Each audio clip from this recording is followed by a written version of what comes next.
Você já teve o pensamento de que biografias cristãs são perda de tempo se você comparar com livros teológicos? Você já desistiu de ler uma biografia cristã porque achou que ela não era tão importante assim? Fica comigo nesse vídeo porque eu quero te convencer de que biografias cristãs são extremamente vitais para a sua caminhada com Cristo. Olá, meu nome é Francine Veríssimo Walsh, do Ministério Graça em Flor, e hoje eu tô aqui para fazer um review de biografias cristãs. Eu quero te convencer, através da Bíblia, que nós devemos focar nosso tempo em ler sobre a história de pessoas do passado ou pessoas contemporâneas a nós que viveram com Cristo e caminharam com Ele. O meu primeiro argumento a gente encontra em Filipenses. Abre comigo lá, em Filipenses 3,17. Diz assim, ó: Irmãos, sigam unidos o meu exemplo e observem os que vivem de acordo com o padrão que lhes apresentamos. Aqui Paulo está mandando os irmãos filipenses observar aqueles que estão vivendo uma vida cristã que é padrão, uma vida cristã que tem sido um exemplo. E aí você pode dizer, mas eu acho que Paulo estava falando das pessoas da comunidade local, que eles tinham que observar aquelas pessoas que estavam imediatamente na vida deles. E pode ser que você tenha razão, pode ser que seja isso que Paulo quis dizer nesse texto. Mas tem um outro texto no qual eu creio que Paulo fez uma grande defesa das biografias cristãs. Está lá em Hebreus, no capítulo 11, na bem conhecida Galeria dos Heróis da Fé. Ali Paulo vai descrever muitas pessoas do passado daquelas pessoas que estavam lendo aquela carta, e ele vai dizer, é importante que a gente olhe para esse tipo de fé, para que isso encoraje a nossa fé. É importante a gente se lembrar das pessoas que viveram com Deus no passado, para que isso encoraje a nossa fé no presente. Depois de mostrar a Galeria dos Heróis da Fé, Paulo diz logo em seguida, no capítulo 12, versículo 1 e 2, ele diz o seguinte: Portanto, também nós, uma vez que estamos rodeados por tão grande nuvem de testemunhas, livremo-nos de tudo que nos atrapalha e do pecado que nos envolve, e corramos com perseverança a corrida que nos é proposta, tendo os olhos fitos em Jesus, autor e consumador da nossa fé. O que ele está dizendo aqui? Eu me lembro da primeira vez que eu ouvi a explicação desse versículo na Conferência de Pastores e Líderes do Ministério Fiel de 2012, o pastor Joel Bick. Ele falou sobre isso. Ele disse que essa grande nuvem de testemunhas era o escritor fazendo uso de algo muito comum ali daquela sociedade romana, que era a exemplo do Coliseu, né? Esses lugares onde as pessoas corriam e as pessoas ficavam nas galerias ali, como testemunhas daquela corrida que estava acontecendo. E aí o que ele vai dizer é que essa grande nuvem de testemunhas, e isso me deixa até emocionada, são pessoas do passado, pessoas que já estão na glória com Cristo, que estão nas arquibancadas da vida cristã nossa, vendo a gente ainda correr e dizendo, continua, vale a pena. Eu já terminei, Cristo estava na linha de chegada e agora eu quero te encorajar a continuar. Eles são como os nossos cheerleaders, os nossos líderes de torcida ali nas galerias ali da nossa corrida da fé. Então essa grande nuvem de testemunhas são pessoas do passado, as quais a gente pode olhar e admirar a fé que elas têm vivido, não para a glória delas, para a glória de Deus, mas para que aquilo nos encoraje. Se a Bíblia não te convenceu, que eu espero que tenha te convencido, eu tenho ainda mais um argumento para defender a leitura das biografias. E é o argumento de que o pastor John Piper é um grande defensor das biografias. É claro que eu espero que o argumento da Bíblia tenha sido mais convincente que o John Piper, mas enfim.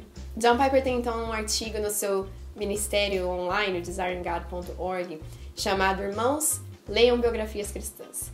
E nesse artigo ele diz a seguinte frase: Eu penso que boas biografias são a melhor maneira de nos expor espiritual, histórica, teológica e psicologicamente a tempos e pessoas diferentes de nós e a pensar para além das nossas próprias mentes.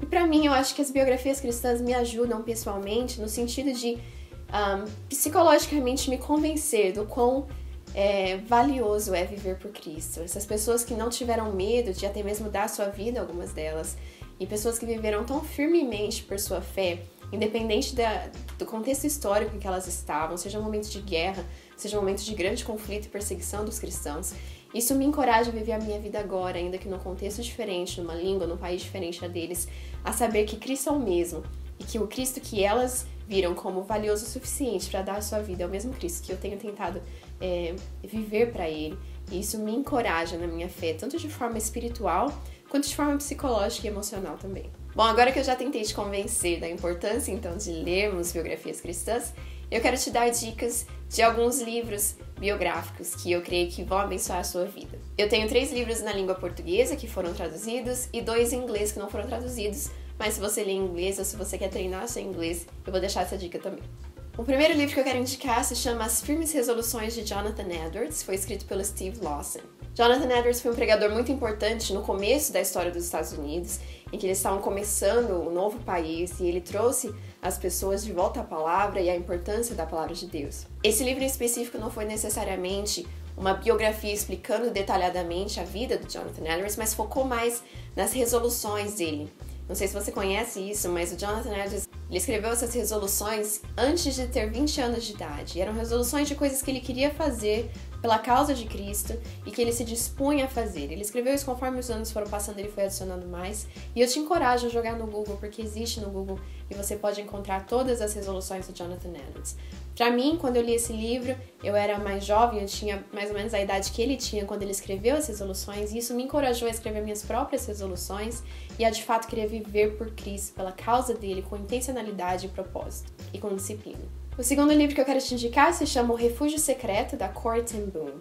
A Corrie foi uma cristã protestante holandesa na época da Segunda Guerra Mundial. Ela foi perseguida e finalmente colocada em um campo de concentração nazista, porque ela e sua família escondiam os judeus dentro da sua casa. E aí o nome do livro, O Refúgio Secreto. Essa é uma autobiografia, a Corrie escreveu sobre si mesma e a sua história, então é super interessante de ver a perspectiva dela enquanto ela vivia essa situação e o pesadelo do campo de concentração. Para mim é uma das obras que mais encorajam a nossa fé no sentido de saber e ser convencida vez após vez de que vale a pena dar nossa vida pela causa de Cristo. É esse tipo de história que deve nos encorajar a querer ler biografias. É esse tipo de história que nos mostra que na vida real, na vida para além da palavra de Deus, que Deus ainda faz milagres, que Deus é um Deus que cuida dos seus, que ama os seus. E esse é um dos grandes motivos pelo qual eu creio que a gente deve ler biografias. A terceira biografia que eu quero indicar para vocês se chama Através dos Portais do Esplendor e foi escrita pela Elizabeth Elliot. Elizabeth Elliot foi casada com Jim Elliot, que foi um de 5 missionários norte-americanos morto no Equador pela tribo Auca, na década de 50. Eles estavam tentando alcançar a tribo Auca, que ainda nunca tinha sido alcançada por nenhum homem branco, né, por assim dizer, e eles queriam alcançá-los com o evangelho. Eles chegaram a fazer um contato breve com eles, e foi até um contato amigável, mas no dia seguinte, esses índios voltaram com mais pessoas e assassinaram os 5 com lanças. O interessante de saber é que os missionários tinham armas de fogo, e eles estavam em 5, e os índios estavam em 6. Então eu tenho essa tendência de crer que eles poderiam, aqueles que foram os últimos a serem atacados, poderiam ter atacado de volta com armas de fogo, mas nenhum deles o fez. E eu creio que eles não fizeram justamente por crerem na causa de Cristo, que valia a pena morrer por ela, e que caso eles tivessem de fato matado algum dos índios, teria sido impossível qualquer outra pessoa tentar chegar com o mesmo evangelho àquela tribo. E foi justamente isso que aconteceu. A Elizabeth Elliot, esposa do Jim Elliot, que foi assassinado, e a Rachel Saint, que era irmã de outro dos 5 que foi assassinado, conseguiram alguns anos depois, meses depois, irem até a tribo Auca e tiveram sucesso em ficar anos e anos com eles ali, pregaram o evangelho e transformaram os Aucas para a glória de Cristo através do evangelho de Cristo. É uma história maravilhosa e Através dos Portais do Esplendor é um livro que vai contar a história dos 5 missionários, tudo que eles fizeram até chegar do ponto de serem martirizados e o impacto que essa história teve na sociedade norte-americana até, na sociedade secular norte-americana, que falou da morte desses missionários. Na época, inclusive, disse o desperdício da vida de 5 jovens promissores, inteligentes, que morreram nas selvas amazônicas e que foi, na verdade, para a glória de Cristo. E muitas pessoas foram encorajadas e até hoje têm sido encorajadas pela vida desses 5 missionários. É um livro lindíssimo. Por fim, em português, eu tenho mais um que eu tinha esquecido, que é o livro A Vida de David Brainerd, que foi escrito pelo Jonathan Edwards, que foi o que a gente falou lá no começo. David Brainerd foi um missionário também aqui nos Estados Unidos, e ele foi um missionário entre os índios dos Estados Unidos no começo da nação. É maravilhoso esse livro porque é simplesmente a transcrição dos diários do David Brainerd, e eu amo a forma como ele era completamente devoto a Cristo, e foi esse livro que me encorajou na minha vida devocional, de ver como era intensa a intimidade entre David Brainerd e Deus. E isso me encorajou muito, foi um livro de grande mudança para a minha vida devocional, me encorajou a ter um diário espiritual. E eu te encorajo, especialmente se você tem sentido que a tua vida espiritual, que a tua intimidade com Deus tá um pouco fria, esse livro vai te encorajar com certeza. A Vida de David Brainerd, do Jonathan Edwards, pela Editora Fiel. E agora eu quero falar dos livros em inglês, caso você leia em inglês ou tenha interesse. O primeiro se chama A Chance to Die, que foi escrito pela Elizabeth Elliot também. E é um livro sobre a vida de Amy Carmichael. A Amy Carmichael foi a minha primeira grande heroína da fé. Eu ouvi a história dela quando eu tinha 9 anos. E ela foi uma missionária irlandesa na Índia. A Amy Carmichael, ela entrava nos templos indianos, onde existiam crianças que eram prostitutas cultuais, crianças de 5 anos e novas, assim, que eram feitas prostitutas cultuais, e ela comprava essas crianças e resgatava essas crianças. Foi uma vida vivida resgatando crianças da Índia. E a fé da Amy Carmichael e a forma como ela cria num Cristo que era suficiente até mesmo para as questões financeiras do ministério dela é algo extremamente encorajador. Eu encorajo especialmente as mulheres a lerem sobre a vida de Amy Carmichael.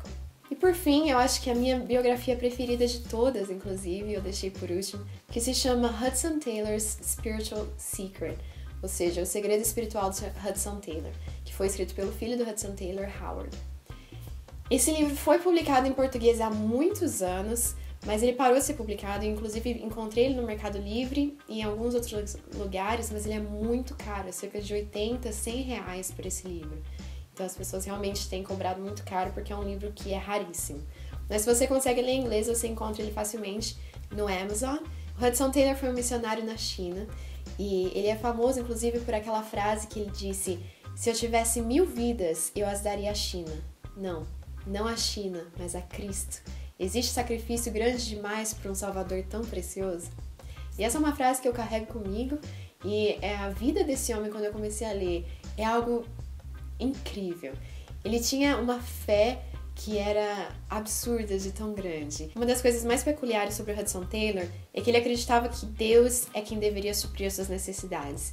Vez após vez nesse livro a gente vê momentos em que Hudson Taylor não botou Deus à prova, mas a sua própria fé à prova, e ele tinha por exemplo, o pagamento do aluguel ou algo específico no campo missionário em que ele queria sustentar um hospital, mas não tinha dinheiro nenhum para isso, mas ele não queria fechar o hospital. Ele sempre orava e era incrível ver como exatamente o valor que ele precisava sempre chegava de forma miraculosa às mãos dele. E esse que é o grande segredo espiritual do Hudson Taylor, é a oração e a fé de que Deus responde orações, especialmente aquelas que são feitas a favor da causa de Cristo, a favor da causa do reino. Ele sempre orava não para que Deus enviasse algo para o seu benefício próprio, mas ele sempre orava pelo benefício de almas, e Deus era sempre fiel em responder. É um livro maravilhoso de ver a forma como o Senhor é fiel àqueles que se dedicam totalmente, de coração, de alma e fisicamente, à obra e à causa de Cristo. Bom, essas são as minhas dicas de biografias para você começar a ler, caso você nunca tenha lido, e para você que gosta, talvez tenha dado alguma dica aí que você ainda não tinha lido. Eu gostaria de ouvir qual é a sua biografia preferida. Se você já leu alguma biografia cristã e que te abençoou muito e te encorajou na sua fé e caminhada com Cristo, eu quero saber qual é. Escreve aqui nos nossos comentários desse vídeo. Continue acompanhando o nosso canal, a gente tem vídeos novos toda semana, vídeos nos quais a gente vai falar sobre livros, sobre uma ótica cristã. Nem sempre cristãos, mas sempre sobre uma ótica cristã. Espero você no próximo vídeo e até mais. Tchau, tchau!